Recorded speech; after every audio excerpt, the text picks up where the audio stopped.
From Pampanga to Metro Manila, up to 30,000 pieces ng cheese bread ang nauubos nila kada araw. Ito na ang first Metro Manila branch ng Granny's Bake Shop. Hindi sobrang patok ng Granny's Bake Shop. Ito na nga at pupuntahan natin ang kanilang kauna-unahang Metro Manila branch na matatagpuan sa MC Food Hub Balintawak, Quezon City, nakaharap lang ng LRT Balintawak Station.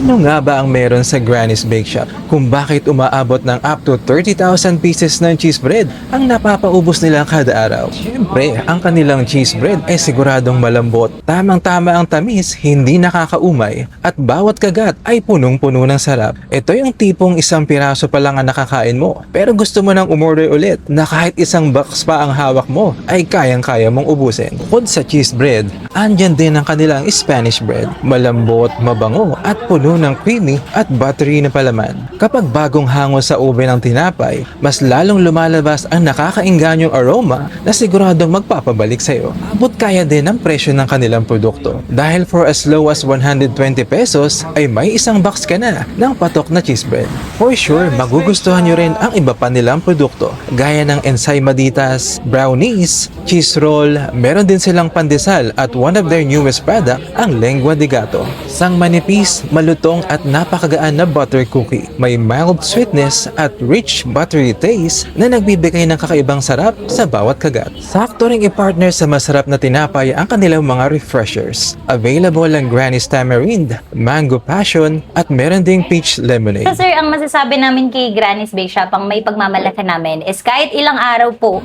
na ma-stock, kahit hindi siya i-ref, still malambot po yung mga tinapay po natin. Ayo. Ang grand opening po ng Balintawak branch ng Granny's Bake Shop is on August 6, 9 a.m. po yun, then 24 hours na po kami sa mga succeeding days. So, dun sa opening po namin, pwede po kayong manalo pagka meron po tayong minimum purchase. So, minimum purchase of 500, pwede po kayong manalo ng screen wiper. And minimum of 1,000, pwede po kayong manalo ng payong, ng tumbler, ng mugs, and free drink of your choice po.